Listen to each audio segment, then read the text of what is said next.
Bonjour, bonjour à tous, bonjour à toutes. Merci à l'Institut des hautes études pour la science et la technologie de m'avoir invité pour la seconde fois, puisque la première c'était il y a exactement 11 ans, en 2009. Et me voici à nouveau, mais sous une autre forme, sous la forme du distanciel et non du présentiel. Merci de m'avoir confié une tâche exaltante, de m'avoir assigné un titre de conférence, le rôle des politiques pour sauver le genre humain. Un titre probablement plus ambitieux que ce que que ce que je fais d'habitude, quand c'est moi-même qui m'attribue des sujets à traiter. Ben, c'est un grand honneur, je vais essayer de répondre à ça. Euh, Par où commencer? Bien entendu, le contexte, il est là. Les illustrations, elles nous viennent tous les jours, dans un contexte tout à fait inhabituel, ce qu'on appelait autrefois un fléau. On n'hésitait pas, on considérait qu'une pandémie, c'est un fléau. Et si l'on pensait un peu plus à ce nom traditionnel, on serait peut-être, je dirais, un peu plus indulgent vis-à-vis des hésitations des uns et des autres devant la difficulté à traiter les problèmes ambiants. Ceci étant dit, mon point de départ, ça va être une réflexion qui m'est venue à la lecture d'un article purement simplement hier. C'était dans le Financial Times et il y avait un article sur les statistiques, une réflexion générale sur les statistiques et sur la pandémie.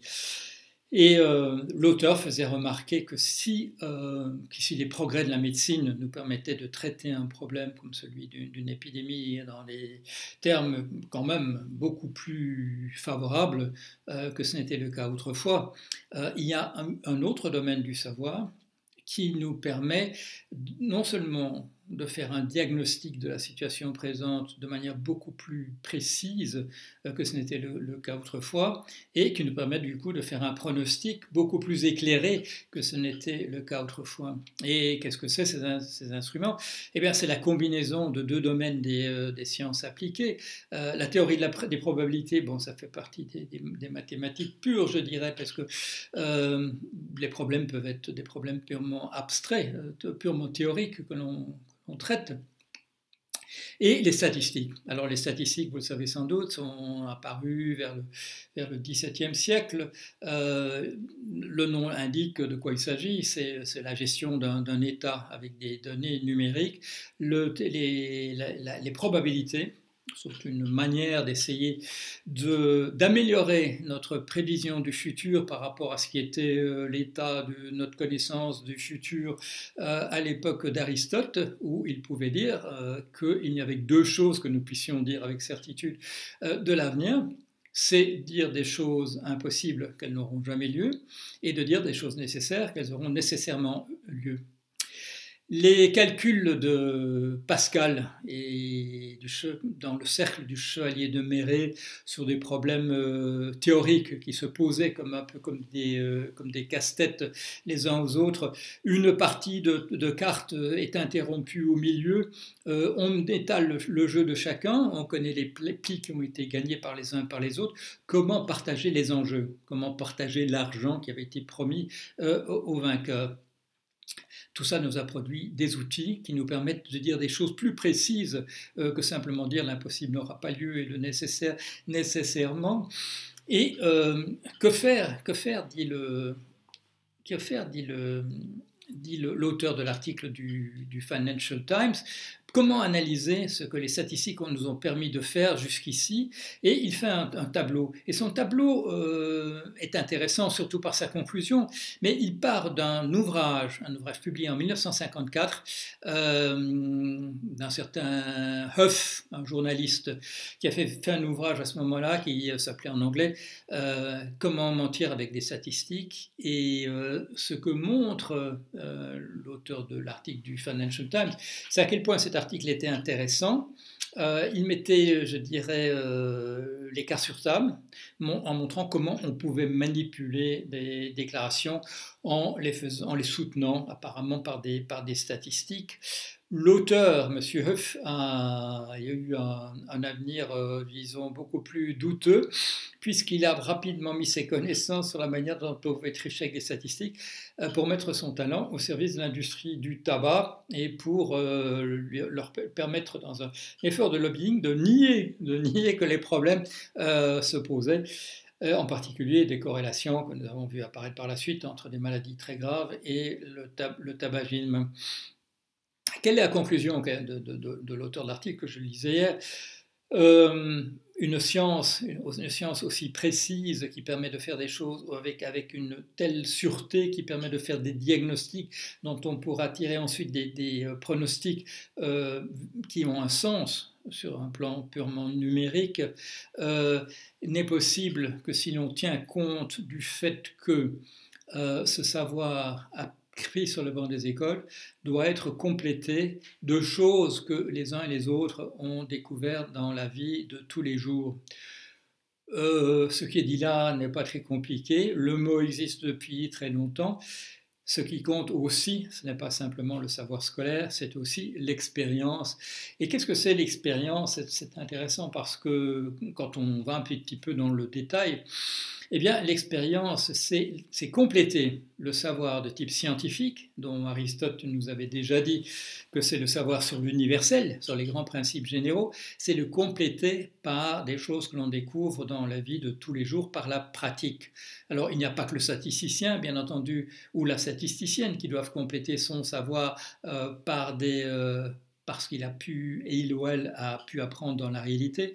C'est le propre du médecin. J'avais un oncle qui était un médecin de campagne qui avait plein d'histoires à raconter sur la manière dont, dans la réalité, les choses ne se passent pas exactement comme elles sont prévues. Les ingénieurs peuvent vous raconter des choses de ce type-là aussi. C'est un principe général. Une petite illustration à partir d'une expérience personnelle à moi. C'est un travail que nous avions fait, Geneviève Delbos et moi, dans un livre qui est paru en 1984, La transmission des savoirs. Nous avions étudié des savoirs empiriques. Moi, je venais de faire 1 an et demi à la pêche en mer, à l'île de Watt. Elle s'était intéressée aux saliculteurs, les paludiers qui font du sel par l'évaporation, et également à la conchyliculture, l'élevage de coquillages. Et un exemple qu'elle avait rencontré et que nous avons étudié pour essayer de comprendre de quoi ça parlait exactement, c'était l'introduction à l'époque, c'était donc au tout début des années 80, les scientifiques étaient venus dans le milieu des paludiers en leur disant, voilà, nous avons résolu votre problème, il y a un instrument qui s'appelle le pèse-sel, qui en fait est un densimètre et une variété de l'acidomètre. Vous allez mettre ça dans vos marais salants et vous saurez exactement où en est la concentration de sel et voilà, vos problèmes vont être réglés et il ne faudra pas chercher plus loin. Les paludiers ont fait preuve de bonne volonté, utilisé l'instrument un certain temps, jusqu'à dire par la suite non, voilà, ça ne nous intéresse pas, ça ne marche pas, c'est pas intéressant. Et aussitôt, les cris fusent du côté des scientifiques soutenus par l'administration. Que faire avec des gens aussi bornés, etc. Et nous avions voulu comprendre ce qui s'était passé. J'avais des exemples, moi, pareil à la pêche, où les scientifiques venaient expliquer aux pêcheurs qu'il n'y avait qu'une seule espèce de homard, contrairement à ce que les pêcheurs pensaient. Les pêcheurs de homards se spécialisaient entre deux métiers distincts et qui demandaient des équipements très différents et des stratégies de pêche extrêmement différentes, à partir de la croyance que les homards, qu'il y avait 2 espèces de homards absolument distinctes. Je ne vais pas entrer là-dedans, juste pour le PSL, pour vous dire pourquoi ça ne marchait pas. Eh bien, parce que dans ces marais salants, ce sont voilà, donc des quantités de surface d'évaporation. Ce sont des labyrinthes extrêmement compliqués dans lesquels l'eau passe et va s'évaporer petit à petit. Et la concentration du sel grandir, croître, jusqu'au moment où on arrive dans les lotis, les véritables surfaces de récolte, et là, le sel va précipiter et on va le ratisser avec des grands râteaux pour le faire venir sur le petit tertre où il sera récolté. Et là, pourquoi les saliculteurs, les paludiers disaient-ils que ça ne marchait pas? Et nous l'avons vu dans la réalité parce que chacune de ces surfaces de chauffe a des particularités. Tel ou tel est exposé au vent de telle ou telle manière, du fait qu'il va faire que le vent va tourbillonner ou pas à sa surface. Il y aura de manière, et c'est peut-être de manière, je dirais, sur le long terme, et il s'agit peut-être même de choses qui durent peut-être depuis des centaines d'années, des petites algues, des diatomées qui vont précipiter dans un de ces bassins et pas dans un autre. Sur certains de ces bassins, sur la bordure, des salicornes, des petites plantes, des chénopodacées particulièrement friandes de sel, vont pousser ou non, problème qu'on devra gérer, si bien que chaque surface de chauffe est un problème tout à fait particulier. On raconte l'histoire de ce jeune homme qui n'a pas pu hériter des marais de son père, pour une raison anecdotique, et qui a dû travailler sur les marais de son beau-père, et qui était absolument perdu parce que les paludiers, de manière traditionnelle, grandissaient dans ce milieu, et tout petit déjà se familiarisaient avec les marais de leurs parents. On leur aménageait des petits espaces sur lesquels ils pouvaient travailler, et ils apprenaient le marais de cette manière-là. Alors, notre époque, la pandémie en particulier, il y a du général, de l'universel qu'on peut généraliser, et puis il y a du particulier. Et le particulier, c'est chacun de nous, notre sensibilité ou non, les réactions de notre système immunitaire, des situations de densité de personnes à tel ou tel endroit, la pauvreté ou la richesse individuelle qui va faire que ce qu'on appelle donc les conditions préexistantes vont être rares ou vont être nombreuses, ou quand elles sont nombreuses, ça peut être pour des raisons simplement de mauvaise santé de la population, ou parce qu'il s'agit de communautés où les retraités sont venus s'accumuler et qui sont des situations extrêmement différentes. La pandémie, rappelons-nous, c'est ce que dans la Bible on appelle un fléau, et il y en a plusieurs. C'est quelque chose qui était placé dans les temps anciens comme de l'ordre du il valait mieux se recommander à Dieu. C'était la meilleure technique par rapport aux autres. Maintenant, nous avons donc la médecine d'un côté. Nous avons les statistiques qui nous permettent les outils mathématiques qui nous permettent d'évaluer les situations, et nous sommes beaucoup mieux outillés. Et malgré cela, vous avez vu beaucoup d'hésitations, beaucoup de tentatives ici ou là de telle ou telle manière, beaucoup de retours en arrière. Tout ça est encore très très loin d'être évident. Une chose peut nous surprendre, et là il y a une explication. Une chose peut nous surprendre, pourquoi les gouvernements n'ont-ils pas voulu, pourquoi n'ont-ils pas essayé au départ d'optimiser le problème tel qu'il se posait, essayer de réduire au maximum les souffrances individuelles, la maladie, la mort, et en même temps minimiser les dégâts pour l'économie. Parce qu'il y a des moyens de type scientifique pour essayer de résoudre ce problème de systémique. Comment on peut poser le problème sur le papier, comment essayer de minimiser à la fois la souffrance individuelle et les pertes économiques. C'est un problème qu'on peut poser de manière mathématique. Et pourquoi là, je préempte un peu la suite, je dis un petit peu ce qui va se passer à la suite. Pourquoi est-ce que nous avons refusé ce type d'approche?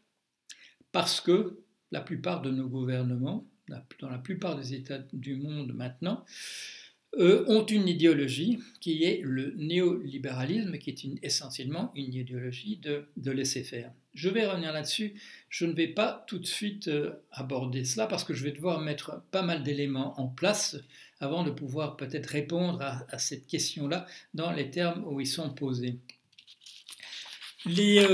Parmi les choix qui ont été faits, par exemple, immunité de groupe ou bien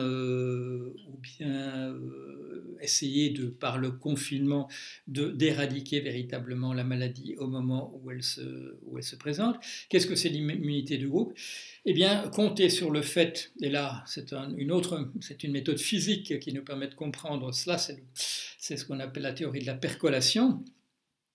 Essayer de faire que le plus de gens possible soient immunisés, en sachant qu'il y aura une certaine déperdition, parce que dans le processus d'essayer de s'immuniser implique la guérison et pas la mort, essayer d'obtenir à la surface d'un pays réduire le danger que la possibilité pour chacun de transmettre à une autre personne par la contagion le processus, faire que cela s'amortisse, faire que, comme on l'a dit maintenant, que la courbe s'aplatisse sans que ça se manifeste par un nombre de morts trop considérable.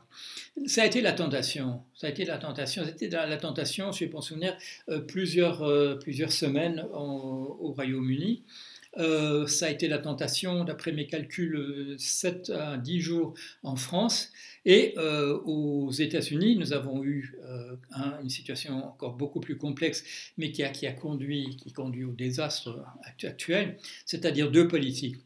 Une politique de fait d'immunité de groupe mise en place par le président et une politique de fait de gestion de la situation hospitalière par les autorités locales allant à l'encontre de cela. Du coup, pas de politique générale venant de l'État, du coup des résistances au niveau des différents États, des États fédéraux aux États-Unis, contre la politique mise en place par le président, avec les résultats bien entendu les plus catastrophiques, puisque c'est un pays où on va se retrouver avec une mosaïque d'États qui, selon qu'ils ont élu un gouverneur démocrate ou républicain, verront une politique mise en place soit d'immunité de groupe, soit de gestion et de minimisation de la maladie et des morts éventuelles.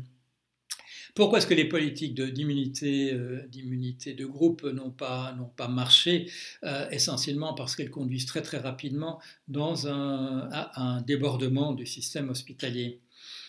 Pourquoi un débordement du système hospitalier? Eh bien, il y a lié aussi, sans doute, au choix libéral ou ultralibéral qu'ont fait nos sociétés, puisque on s'est mis dans une perspective, on s'est placé dans une perspective de minimisation des coûts, d'essayer de réduire absolument les dépenses de l'État, et du coup se mettre aussi dans une politique qu'on appelle de flux tendu, c'est-à-dire de ne mettre en œuvre des politiques que quand la nécessité s'en impose. Pourquoi cette logique du flux tendu? Elle est apparue dans le domaine de la distribution économique. On s'est aperçu qu'avec la terre que nous avons, avec les avions, avec la manière de gérer le trafic maritime, il est possible de réduire le problème de la gestion des stocks de manière massive, simplement en ayant un bon système d'information qui fera que quand les choses manquent, on puisse les faire venir très très rapidement. Pourquoi est-ce que ça n'a pas marché dans ce cas-ci? Eh bien, parce que le fait est que les premiers pays paralysés par la pandémie, et en particulier la Chine, était précisément un des pays où nous avons concentré la production. Et quand cette production sur laquelle nous dépendons, mais maintenant dans une politique de flux tendu, quand ces pays sont paralysés, ce qui a été le cas pour la Chine, pas très longtemps, mais au tout début, nous nous retrouvons immédiatement avec des problèmes d'approvisionnement. Le fait est aussi que si on pense aux pandémies dans une perspective de long terme, c'est aussi dans les pays. Pourquoi est-ce que ces pays se sont spécialisés dans la production industrielle? Pourquoi les avons-nous spécialisés dans la production industrielle? Parce que ce sont en général des pays de moins-disant salarial, parce que ça coûte moins cher de le faire là-bas. À quoi est-ce que c'est lié? À des salaires bas, à des populations en très très grande densité, des populations aussi qui sont parmi les plus susceptibles de voir justement une transmission d'un virus de manière inédite d'un animal aux êtres humains. Donc, découverte de la fragilité d'une certaine manière de notre système dans des conditions comme celle-là. Alors, j'ai fait déjà allusion aussi au fait que les populations les plus pauvres, et ça chacun le sait, sont celles où on rencontrera des conditions préexistantes, c'est-à-dire des facteurs de fragilité à la pandémie, on les trouvera en plus grande quantité qu'ailleurs. Conséquence, là aussi, d'une certaine manière, du système libéral, conséquence de la concentration énorme de la richesse. Nous avons pris l'habitude de considérer que la concentration de la richesse, c'est quelque chose de l'ordre, je dirais, de l'anecdotique, un peu du folklorique. Bon, monsieur Untel est très très riche et donc quand Notre-Dame brûle, eh bien il fait un chèque de 15 millions. Nous trouvons ça, bon, c'est curieux. Nous ne rendons pas compte des dégâts que cela produit par une répartition du coût de la richesse qui fait que des parties de la population vont être beaucoup plus fragiles que d'autres dans une situation comme celle-ci. Cela a un coût, et le coût est énorme et il est tout à fait considérable maintenant. Je me souviens d'un exposé fait il y a quelques années par M. Stiglitz, prix Nobel d'économie, quand il s'est tourné devant l'Assemblée et nous a demandé, chers amis, la croissance aux États-Unis, quelle est la part de cette croissance qui a été obtenue par le 1% le plus riche de la population américaine? Alors les gens dans la salle, pas très optimistes, 70% peut-être, 80%, 90%, non, dit M. Stiglitz, 102%. Non seulement la totalité de la croissance de l'année dernière a été captée par le 1% le plus riche, mais également 2% de la richesse existante. Et quand vous voyez, effectivement, vous regardez les recensements aux États-Unis, dans le dernier recensement, la population est plus pauvre, une moitié de la population, 50% de la population le plus pauvre ne possède dans son ensemble rien parce que le peu que certains de ceux-là ont est compensé par les dettes considérables qu'ont les autres. La moitié de la population ne possède rien en termes de patrimoine aux États-Unis. Si un extraterrestre débarquait de sa soucoupe et nous demande comment ça va chez vous et qu'on lui explique ça, je crois qu'il se rembarquerait aussitôt en disant « je vais m'intéresser à des populations sur d'autres planètes qui sont plus proches de pouvoir régler leurs problèmes ». Quelle remarque encore pourrait-on faire sur la pandémie avant de passer à la suite aux explications? Les solutions de type confinement, là aussi, exacerbent encore les disparités sociales. Nous avons pu le voir. Nous avons tous été choqués immédiatement que 3 jours après le début du confinement, tel ou tel romancier ou telle romancière nous parlait des couchers de soleil dans sa propriété. Alors que le problème commençait à se poser immédiatement pour les populations qui vivent dans où les familles vivent dans des endroits extrêmement étroits de l'entassement. Problème immédiat quand on vous dit oui, mais les enfants, il suffit qu'ils fassent ça sur un ordinateur. Il n'y a pas des ordinateurs à peu près partout. Je parlais au regretté Bernard Stiegler du projet Pleine Commune. Au moment où le confinement commence, les enfants de pleine commune n'ont pas, c'est pas eux qui vont pouvoir avec leur ordinateur faire du télétravail scolaire à partir de chez eux. Là, tous les éléments sont liés, les difficultés vont toutes ensemble et elles posent tous les problèmes de la même manière. Pourquoi cette idéologie libérale? Pourquoi cette perspective qui nous met dans une situation particulière et qui, de manière plus spéciale, quand un problème comme celui-ci se pose, pourquoi ne pas s'asseoir autour de la table et dire mettons en place tous les éléments qui vont nous permettre de faire un calcul d'optimisation des pertes humaines et des pertes économiques. Demandons, les outils existent, faisons-le. Pourquoi? Parce que l'encadrement n'existe plus. L'encadrement qui permettait de faire ça. On nous dit maintenant en France qu'on va recréer un bureau du plan. On ne nous dit pas si ce bureau du plan sera purement à titre consultatif ou s'il pourra produire des mesures qui seront impératives. Pourquoi abandonner le plan? Pourquoi? Eh bien parce qu'on a pris l'habitude de gérer les États comme si c'était des boutiques. Vous le savez que le père de Madame Thatcher était un épicier. Et pour caricaturer un peu, on a pu dire que voilà, Madame Thatcher a utilisé les méthodes de son père pour essayer de gérer les problèmes de la Grande-Bretagne. M. Reagan, à la même époque, a fait la même chose aux États-Unis. Mais ce n'était pas eux qui avaient inventé ça. Le grand héros, vous le savez, de Mme Thatcher, c'était M. Frédéric von Hayek.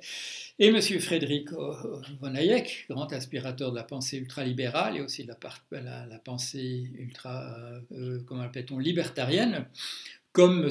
Milton Friedman à la même époque, comme M. von Mises une génération avant, sont des personnes qui considèrent que il faut laisser agir la main invisible d'Adam Smith, que chacun poursuive son intérêt propre et les choses fonctionneront de cette manière. À partir de quoi? À partir d'un principe, qui est celui de von Hayek, que les délibérations des êtres humains ne produisent que des conséquences inattendues et qu'elles produisent plus de tort que de bien, et qu'il faut faire confiance au comportement spontané des êtres humains. Si chacun effectivement suit son bon intérêt, le boulanger s'occupe de sa boulangerie, le boucher de sa boucherie, etc., comme l'avait dit Adam Smith en 1776 dans son grand ouvrage La richesse des nations, eh bien tout marchera pour le mieux. Par contre, disait Hayek, dès que nous essayons de trouver des solutions, nous ne pouvons pas gérer l'ensemble du problème comme il le faut, et il faut éviter ça. En arrière de plan de cela, des croyances purement idéologiques que, par exemple, que la propriété privée serait le type même de la chose qui serait apparue spontanément, sans la moindre réflexion de la part des êtres humains, alors que, par opposition à ça, l'État, eh bien, ce serait précisément une chose qui aurait été inventée par des êtres humains en s'asseyant autour d'une table avec des règles à calculer. C'est de l'idéologie. L'État est apparu de manière aussi spontanée, comme tous les systèmes politiques, de manière aussi spontanée que la propriété privée. On ne peut pas faire une statue à l'inventeur de la propriété privée et pas non plus une autre à l'inventeur de l'État. Tout ça nous est venu comme ça. Ce que nous savons par contre, à partir de Descartes, c'est qu'en réfléchissant à un problème, en le traitant de manière systématique, en utilisant les outils de la logique tels que les avait déjà bien décrits Aristote par le raisonnement syllogistique, en tirant des conclusions à partir de propositions vraies, nous pouvons arriver à faire des propositions qui seraient des propositions vraies à partir de prémices vraies, et nous pourrions arriver à quelque chose qui serait rationnel, et bien entendu, nous l'avons fait. La médecine ne serait pas développée si nous n'avions pas fait des calculs rationnels sur ce qu'il fallait faire. Les statistiques ne seraient pas apparues, ni la théorie de la probabilité, si nous n'avions pas réfléchi à comment mettre ce genre de choses en place.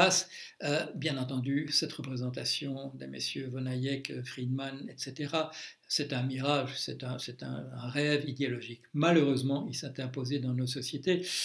Et c'est maintenant, c'est dans la douleur qu'on redécouvre la nécessité de planifier, de regarder, de faire un diagnostic, et ensuite, à partir du diagnostic, d'une évaluation des choses, de faire ensuite des pronostics. La mise entre parenthèses du raisonnement rationnel, la mise en avant des coûts et des calculs d'apothicaire ou d'épicier, ce sont les conséquences d'un choix. Et ce choix, c'est un choix justement de privilégier les moyens par rapport aux fins. Si l'on réfléchit à l'époque où la statistique a été inventée par quelques savants, aux Pays-Bas en particulier et en Angleterre, des outils pour savoir ce qui va se passer. Pourquoi on utilise le calcul des probabilités, les statistiques dès le départ? Parce que les États permettaient aux citoyens de payer des annuités, d'obtenir des annuités. On ne faisait pas le calcul à partir de tables de mortalité. On ne savait pas du tout si l'opération était gagnante pour l'État ou non. On commence à faire ce type de calcul. Et puis, avec l'avènement de la pensée libérale et tout particulièrement ultralibérale, on remet tout cela en question avec les difficultés que l'on voit maintenant. Les gouvernements ne définissent plus des finalités et ne font pas dépendre les moyens qu'il faut mobiliser de ce qu'on essaye d'obtenir. Autrefois, à l'époque de Colbert disait on veut obtenir cela, autant de navires, il faut planter autant d'arbres pour avoir autant de navires, il faut planter les arbres pendant un certain temps dans le port de l'Orient pour avoir du bois de bonne qualité pour les navires. Nous voulons aller aux Indes par la mer, il faut faire ceci ou cela. On regardait combien ça coûtait et quand on rassemblait les moyens. Maintenant, voilà, depuis les années 70, on regarde combien tout coûte, on minimise les coûts et à l'arrivée, on regarde ce qui s'est passé. Et on définit comme les fins qu'on voulait obtenir ce que la minimisation des coûts nous permet de faire. Résultat, on veut appliquer une politique d'immunité de groupe et aussitôt les hôpitaux sont débordés. On est obligé de dire au public qu'il ne faut pas porter de masque simplement parce que c'est une manière grotesque et maladroite de gérer le fait qu'il n'y a plus assez de masques en réserve, qu'on ne sait pas qu'il faut les produire, mais la plupart sont produits en Chine et qu'en Chine justement, il se fait par hasard que c'est là, ou plutôt pas par hasard que c'est là précisément que l'épidémie a commencé. On a perdu le moyen de gérer nos sociétés parce qu'on en subordonne les finalités à une logique de moyens. On a oublié une chose, c'est que ce principe de la main visible d'Adam Smith pouvait fonctionner à une époque particulière, c'était dans un monde qui était un monde peu peuplé. En 1776, on n'est pas encore, si j'ai bon souvenir, on n'est pas encore à 1 milliard d'êtres humains. On est dans un monde où il y a encore de la place, où quand chacun poursuit son intérêt bien compris, le problème ne se pose pas des limites à ce que nous faisons. On découvre par la suite, par la biologie, en étudiant les animaux, qu'il y a une notion qu'on appelle la capacité de charge. La capacité de charge d'une espèce, c'est ce que l'environnement peut supporter en taille d'une espèce en particulière en termes des ressources dont elle a besoin. Quand on nous dit chaque année, eh bien voilà, nous sommes le 1er août ou le 2 août et on a épuisé tout ce qui est de l'ordre du renouvelable pour cette année-ci et maintenant on est en train de manger notre capital pour la suite. On ne peut pas faire ça indéfiniment, bien entendu. Qu'est-ce qu'on dit de cette manière-là? Que l'espèce humaine a atteint les limites de sa capacité de charge. Alors, qu'est-ce qu'on peut faire dans ce cas-là? Limiter le nombre des êtres humains. Et là, nous avons des moyens spontanés que nous connaissons très bien, qui consistent à faire la guerre et à tout détruire, et à envoyer au front, comme ça a été fait durant la Première Guerre mondiale, d'envoyer au front une génération de jeunes hommes entre 18 et 45 ans, dont seulement 2 tiers vont revenir, un tiers va rester là dans les cimetières de la Somme et ailleurs. Nous avons moyen de gérer ça. Nous avons d'autres moyens. Nous pouvons étendre la capacité de charge de notre espèce et nous l'avons fait avec des choses comme des révolutions vertes. Nous essayons d'utiliser le renouvelable, nous essayons d'utiliser d'autres types d'énergie, mais étendre la capacité de charge de notre espèce, ça pose le problème d'aller suffisamment vite par rapport à l'augmentation de la population. Tout cela n'est pas évident. Et qu'est-ce que cela veut dire, le fait que nous avons atteint notre espèce, la capacité de charge de notre espèce, et nous détruisons le monde tout autour de nous pour le faire. Nous épuisons l'environnement, mais aussi, nous le savons, nous détruisons la biodiversité autour de nous, qui est importante, ne serait-ce que pour minimiser le risque qu'un virus saute d'une espèce à une autre. Gérer cette question de la capacité de charge de notre environnement, ça veut dire aussi remettre en question le principe de la main visible d'Adam Smith. La main invisible d'Adam Smith ne fonctionne en réalité que dans un monde aux ressources infinies ou qui apparaît, parce que la population est encore faible, comme étant pratiquement infinie. Les usines du 19e siècle et du début du 20e, je les ai encore vues, qui crachaient des fumées noires, les locomotives qui crachaient une fumée noire dans l'atmosphère. C'était à partir de notre croyance que l'atmosphère pouvait absorber ça de manière infinie, que les rivières pouvaient absorber n'importe quelle crasse qu'on mettrait dedans, que ça disparaîtrait un jour ou l'autre au milieu de la mer. Nous avons déversé des quantités extraordinaires d'armement au fond de crevasses dans la mer. Nous avons considéré que le monde était infini autour de nous. Ce n'est pas le cas. La main invisible d'Adam Smith, le principe de l'ultralibéralisme ne fonctionne en réalité que dans un monde aux ressources infinies, nous avons atteint les limites et ces limites nous montrent qu'on ne peut plus faire cela. Alors que faut-il faire? Il faut revenir à Aristote et à Descartes, il faut s'organiser, il faut faire en sorte que nous nous asseyions effectivement autour de la table, que nous réfléchissions à ce que nous pouvons faire et que nous mettions les moyens à la disposition des fins par un calcul rationnel, par la planification, en mobilisant, en organisant par peut-être, ça sera peut-être nécessaire, et Vincent Burnon-Galpin et moi nous le recommandons dans notre livre publié récemment, Comment sauver le genre humain, mobiliser les moyens que nous avons su faire par des économies de guerre à certains moments, quand il a fallu absolument mobiliser l'ensemble des ressources minières, ressources du monde environnement, ressources en travail, les mettre au service d'une seule tâche. Nous allons être obligés de faire cela. Notre technologie, la chance pour nous, c'est que la technologie s'est développée de manière tout à fait considérable dans les années récentes. Entre la fin de la Deuxième Guerre mondiale et maintenant, nous savons faire beaucoup plus de choses. Nous sommes beaucoup mieux outillés. Devant le problème de l'environnement, il y a des choses que nous pouvons essayer, il faut faire très attention, et là on peut peut-être réfléchir au principe ultralibéral que réfléchir beaucoup aux conséquences inattendues de ce qu'on fait, conséquences inattendues qui peuvent être négatives, mais nous disposons de certains moyens. D'autres techniques sont apparues que nous pouvons mobiliser. Si nous pensons que nous ne sommes pas capables de résoudre peut-être intellectuellement certains types de problèmes, nous avons mis au point, et j'ai fait allusion au fait que ça fait partie de mon expérience personnelle, mettre au point l'intelligence artificielle qui dispose de moyens tout à fait considérables maintenant. Notre difficulté va être de lui faire confiance, de faire confiance à l'intelligence artificielle, ce que nous ne sommes pas nécessairement entièrement disposés. Vous avez peut-être entendu parler d'une chose qu'on appelle le biais algorithmique. Le biais algorithmique, on nous en parle beaucoup. On nous dit que l'intelligence artificielle se trompe, elle se trompe systématiquement, elle voit des choses qui ne sont pas là.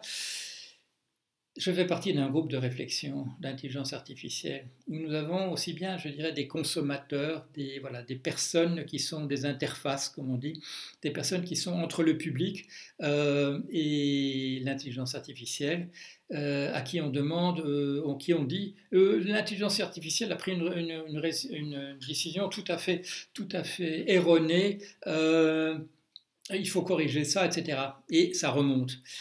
Dans l'ensemble des exemples que j'ai pu voir, je n'ai pu voir aucun sous mes yeux où l'erreur, quand on dit il y a biais algorithmique, c'est-à-dire la machine se trompe et l'être humain ne se trompe pas, dans l'ensemble des cas que j'ai pu examiner, c'est l'être humain qui se trompe, qui se fait une erreur erronée de lui-même, sous un aspect ou sous un autre, en disant nous sommes tous comme ceci ou comme cela, et la machine qui a accès à l'ensemble des données s'aperçoit que ce n'est pas le cas et fait des différences, et c'est pour notre bien qu'elle le fait.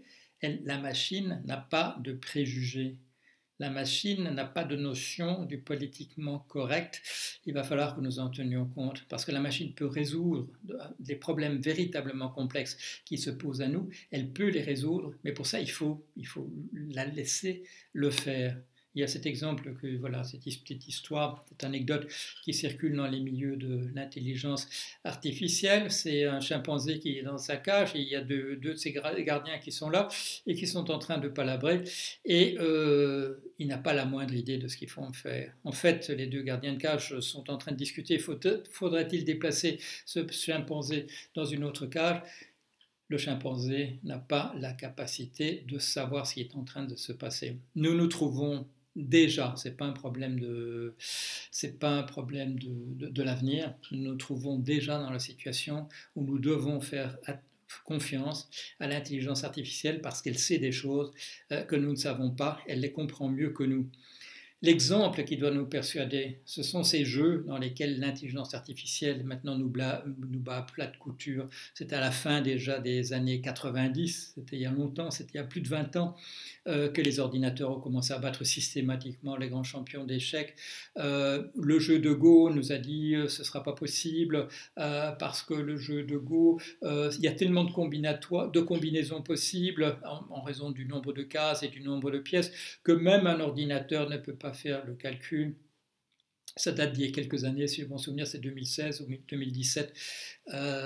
Les grands champions de Go sont battus à plat de couture, 50-0 par l'intelligence artificielle. Dans les jeux de stratégie, on voit une intelligence artificielle diviser son armée en 14 divisions différentes qui attaquent chacune d'un côté particulier. Aucun être humain ne sait faire ça. Ça date, je crois, de la semaine passée ou il y a une dizaine de jours.